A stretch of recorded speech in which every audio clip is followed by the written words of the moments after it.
Og sa dihang dili gyud ay ang bana ang suspek sa paghunos o pagkutlo sa kinabuhi siyang asawa sulod sa modernized PUJ diya sa Ibo, Lapu-Lapu City niadtong gabi sa adlaw Sabado. Sir, wala jud ko sir. Ako na clear jud ang ko gulingon, wala jud ko mohilabot sa akong asawa sir. Dunay laing person of interest kanhi kuno uyab nining biktima. So tinuod consistent kaayo no. Si Jelson Mamak sa iyang pamahayag nga dili gyud siya ang nihimo sa pagkutlo sa kinabuhi siyang asawa. Pastilano kun wa pay mga prueba, why CCTV nga nakapakita kining bana pagkaluoy napaslak ra gyud tawo ni sa prisuhan. Mao gina dito ko sa trabahoan sir, wa jud ko mugawas, wa ko mugawas sa eskwelahan. Usaw ka adlaw ito kay parte niya nahubog man ko. Mo natulog ko patubang alas 5 o pa alas 5 to. Tubang tuog ko sa simulakir hantod nga gipukaw ko alas 10 gabi. Siya ang masilutan og life imprisonment kay kasong parricide mo man tibuok nga kinabuhi nga pagkabilanggo.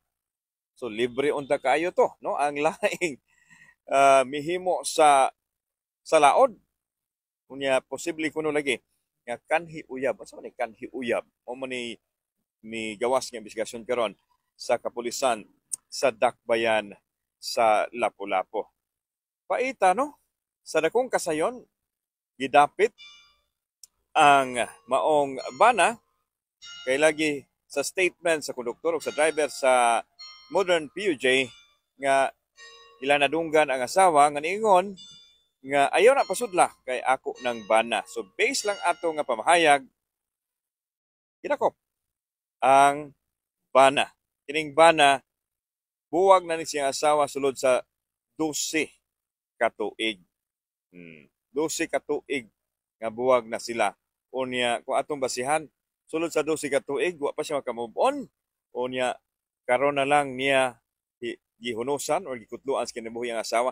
So murag kuan kay ba layo ra kaayo sa mga previous statement no sa interview ni katrupang Benji Talisik, consistent kaayo no si Jelson Mamak sa iyang pamahayag bisag gibali-bali ni sa iyang pagpangutana wa gyud mausab. In fact willing siya magpa-lie detector test ug unsay mga proseso aron napubar nga nagsulti siya sa tinuod og tuod man tinuod yun ang iyahang istorya kay doon naman siya mga testigo ang iyahang mga kauban sa trabaho o ang CCTV footage nga naa siya sa vicinity sa eskwelahan nga iyang gialagaran. Now, si kinsa man gyud ni